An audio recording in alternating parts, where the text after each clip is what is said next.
going to be talking about this idea of not having fires and not eating to conserve calories in really cold conditions. I'm going to be talking too about how that relates to igloos, as that was mentioned in this. Let's go ahead and dive in.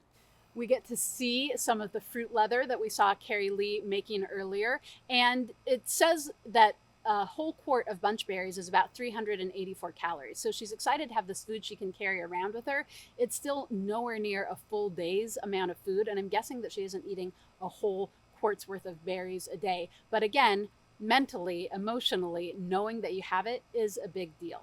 It says that these are bunch berries, or it gives the calorie count for bunch berries. I'm not sure. It looked when she was cooking them like it was mostly cranberries. Bunch berries have a really different texture. They're actually quite pithy and they're not very acidic.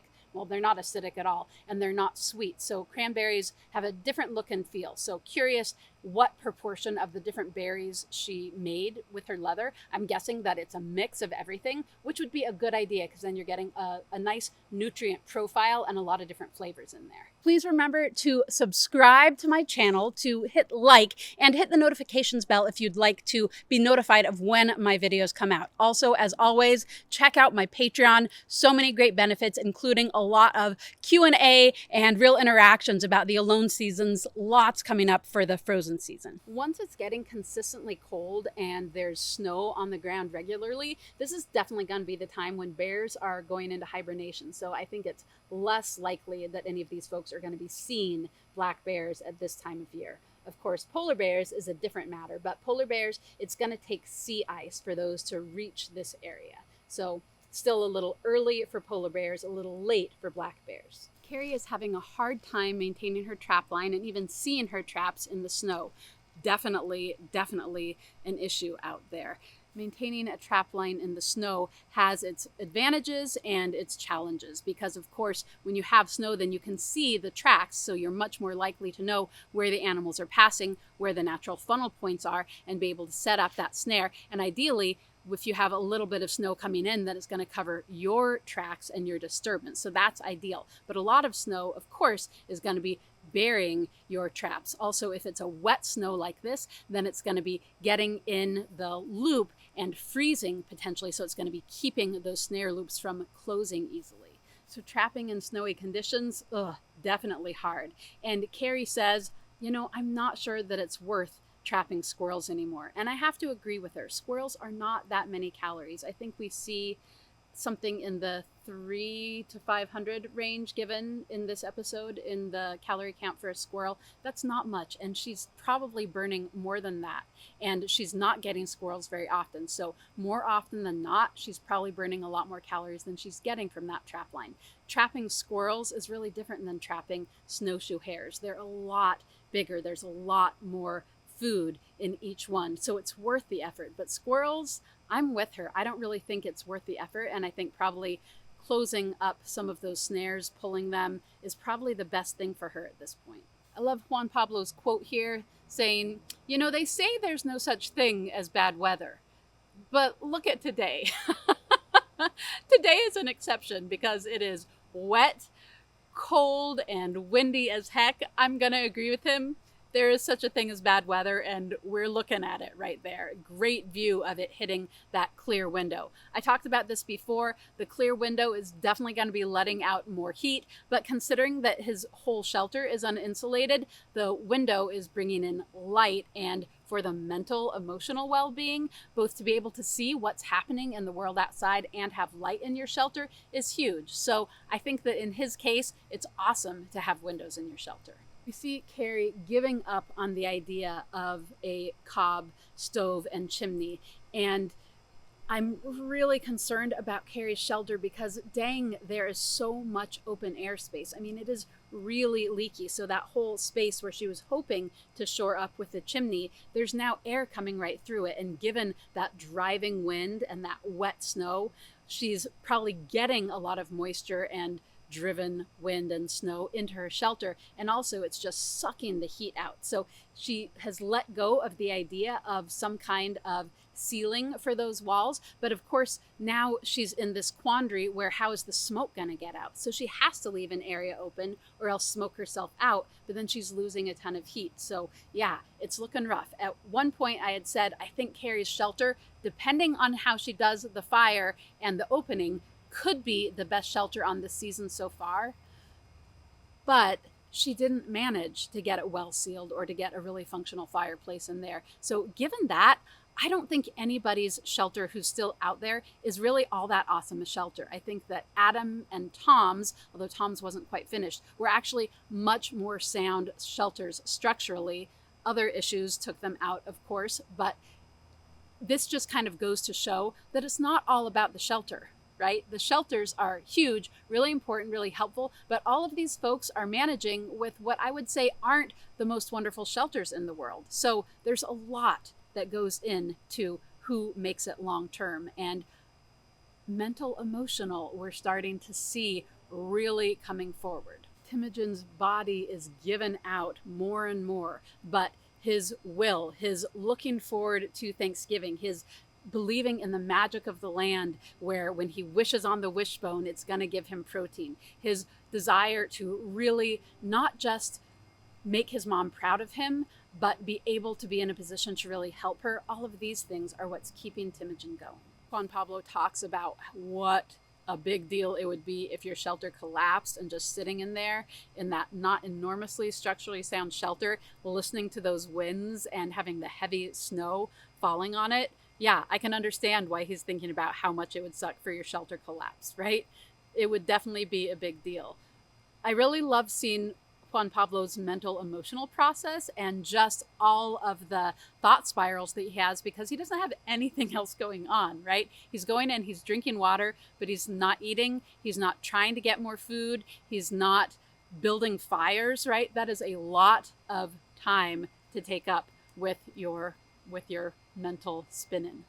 We see Karie going out in the same storm that Juan Pablo and Teimojin are holing up during, because she needs firewood. And I think this is another great illustration of a really important survival principle, which is when you are out in circumstances like that, you want ideally to have at least 3 or 4 days of firewood stored up, right? Because you don't know what's coming. A storm could roll in at any minute, and the risk of going out in weather like that, how much of your body heat you're losing to it, the risk of getting your clothes absolutely soaking wet, and how long it's going to take to dry those out, and how many calories it's going to take to be doing that between the fire and your own body heat. So not having enough firewood to see you through a storm like that is definitely a handicap. So I would hope that this is going to teach her the importance of making sure to have plenty of wood put up. And wood and water are the main things, right? You can go a few days holding up without food, obviously, because Juan Pablo is going a long time without food,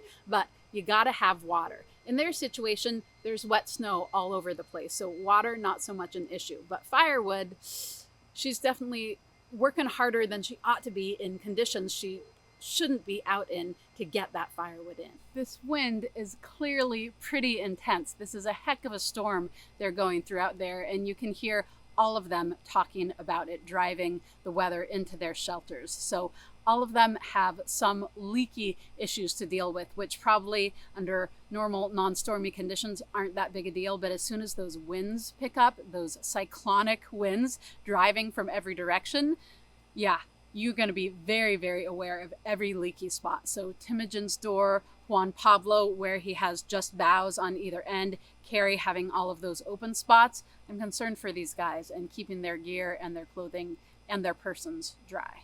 So I want to talk a bit about Juan Pablo's strategy to conserve, right? Conserve energy in every way possible, only doing what he absolutely has to do every day, and that is drink water. Other than that, hanging out in the sleeping bag, listening to the wind howl, right? Spinning out on his own thoughts. Now, this is the way a lot of critters in that area get through the winter, right? They put on fat reserves, they find a nice cozy place to hole up, and they either fully hibernate or go into what we would call torpor, which is sleeping a lot waking up, doing a little bit, going back into a deep sleep, right? So as opposed to a straight hibernation where they really aren't coming back to consciousness very much for long stretches of time. So it's not a bad strategy, but it is really, really difficult to do, right? It takes incredible willpower and determination to just be all right with waiting it out, conserving every calorie, and not doing anything to keep yourself busy, to give yourself that goal and a feeling of success, right? Well, long-term goal, I guess, being out there the longest, but it's definitely going to be a lot more difficult mentally to have that level of inactivity. He seems like he's doing all right with it, but we do hear him later saying, starting to go a little bit cuckoo, and it's not surprising. And to me, the real thing to think about is just that is a means to an end of saving your calories and getting to go longer, but it's definitely not thriving, right? It is just surviving. It is just scraping by, and it's not having any fun.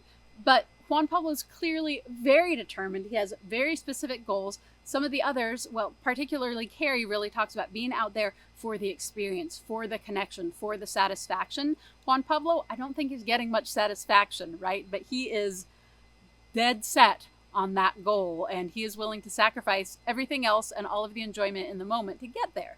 He talks about how he's doing an experiment on himself, and that is 100% true, and we are watching it. He talks too about the idea of being just like an igloo, and the Inuit people, you know, they don't have big fires to warm igloos. And I actually had someone make a comment on one of my YouTube things saying, oh yeah, I'd just do like the Inuit do and make an igloo and have some fires in there and keep it warm, and there you go.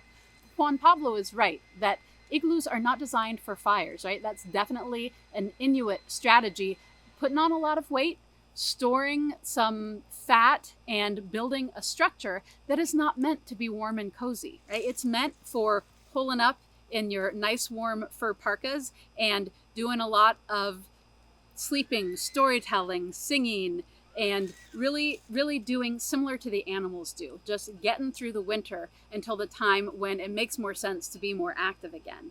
And for sure, igloos, you cannot have a fire in an igloo or a Quandry or any of the standard snow shelters because they are made of water. So you cannot get them above freezing in there. They need to be at least 30 degrees Fahrenheit or less, right? So only the heat that you need from a little bit of a flame for light. So rather than a fire pit, in igloos, traditionally it is a little seal oil lamp. So a little bit of a wick and then seal oil that's either pre-rendered or fatty tissue that's going to be rendering out just at the rate so that it can keep a little light going. So just that little flame and body heat is all that is heating an igloo, again, or a Quandry or other typical snow shelters. So Juan Pablo, dead on. This man knows northern peoples. He has studied and he's clearly lived it, right? Going out for 180 days, 100 days in northern Canada. So really interesting to see him choosing a strategy that no one has ever done on alone. And thus far, besides going a little cuckoo, it seems like it's going well for him. Really curious to see how this pans out in the longer term. Juan Pablo is testing the ice, really anxious for the ice to get thick enough to walk on. Totally get it. And he's seen almost 4 fingers, so almost 3 inches, in between 3 and 4 inches, and talking about once it's 4 inches, it's going to be safe. I talked about this before, and just the idea that on a river where there are currents and eddies, you really need to be careful about knowing that the ice is thick everywhere. It can easily be 4 inches thick near the shore, and then when you get out to where the current is stronger, a lot thinner. So he's very wise to be very conscientious of this, and his tool, right? How brilliant is this tool? He can have it on a handle and use it as an axe, hatchet, all kinds of uses for it. And then it can come off the handle and it becomes an ice chisel. And so he has a way to make sure that the ice is safe before he steps on it, which is amazing. And I love him saying, my survival strategy is don't bring a knife to a gunfight, right? So he is a northern Canada man, so he knows how important an ice chisel is. It's huge. So an axe, a hatchet, no axe, like I experienced in the Arctic, yeah, you are not well set up for long-term winter living in the far north. He was thinking about this. And one thing that's really cool is that that tool was made for him by a man I know in my hometown where I am filming this right now in California. So Juan Pablo designed this tool and he had Rob build that for him. Really, really cool. I didn't realize that until connecting with Rob earlier this season, checking out his website, panacea.com, and seeing that, in fact, he made that tool for Juan Pablo. Karie's pants being frozen on her in the morning is a sign that we are still in wet cold, right? Where there's liquid water and then overnight the temperatures go down and then it's freezing. So worst possible survival conditions. Dry cold while the temperatures are lower, so much easier to deal with those conditions.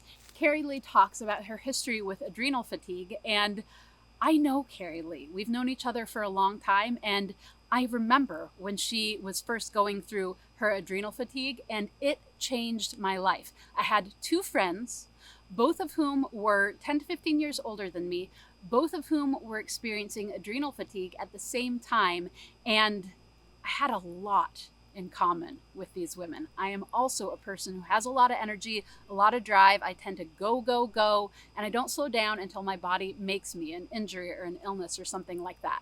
So seeing Karie Lee and this other friend of mine dealing with adrenal fatigue made me really stop and think, in 10 years, that is exactly where I'll be if I don't pay attention right now and change some things. And I did. So it's really interesting to me to get to see her now talking about adrenal fatigue and remember that time and remember the way that her experience deeply affected and shaped me. So I'm so glad that you recovered, and look at you out there, Karie, way to bounce back from adrenal fatigue. Really appreciate the lesson I had, Karie Lee, from watching you go through that. So thank you for helping me learn about how important self-care is before you have a big crash. And I'm glad that you're paying attention to it out there and it's in your thoughts and you're aware of not letting this experience bring on something like that again. Kind of like I talked about with Teimojin and the grouse for Thanksgiving, Karie getting that squirrel, which I didn't think she was going to get it when I saw her aiming. It looked like it was going to be a rough shot. She got the squirrel, amazing. Not that many calories, but that little boost in confidence, that feeling of success, that flavor of something, that feeling in your body, reminding your digestive system what it's there for, all of those things are huge. They are bigger than the food value and the calories she's getting out of that squirrel. And she says it, she knows it. She says so much of survival is all about the attitude, 100%.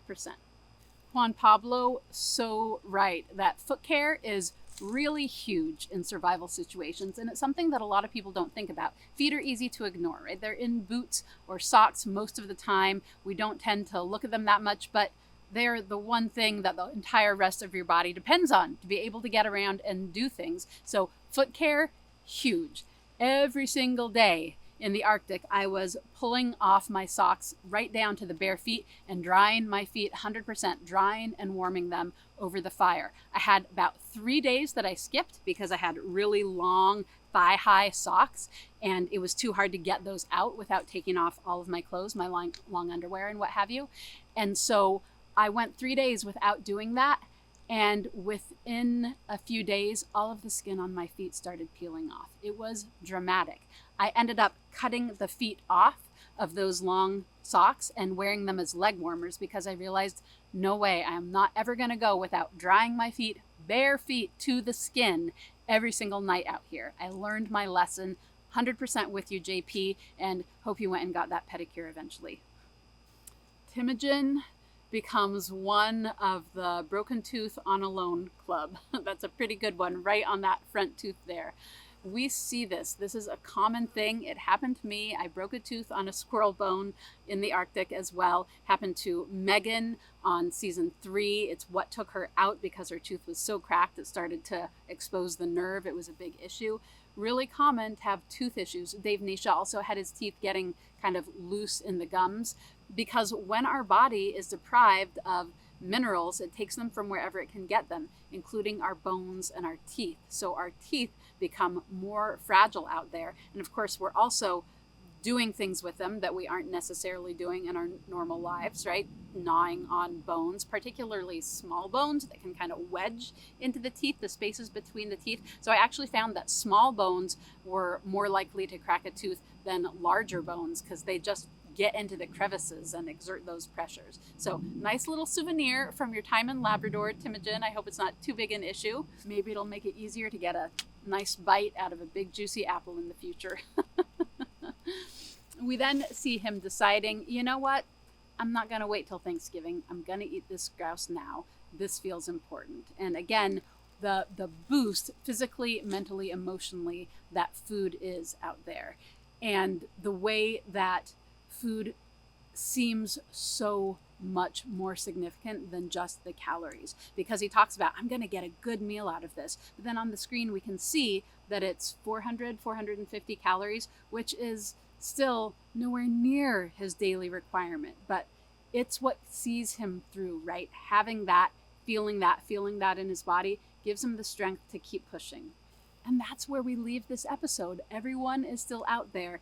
Everyone is still pulling through. Everyone is starting to look to, I don't think this is going to go on much longer, right? Karie says, a couple more weeks, I think. Juan Pablo says, I think there's not that many people out here anymore. Teimojin, he's eaten the last of the food he has, right? It's getting down to it, and his body is seeming more on the way out than the other two. So one more episode left on season 9. 3 people, rough conditions, lots left to happen, and we're going to be looking at and talking about that in the final review for season 9 next week.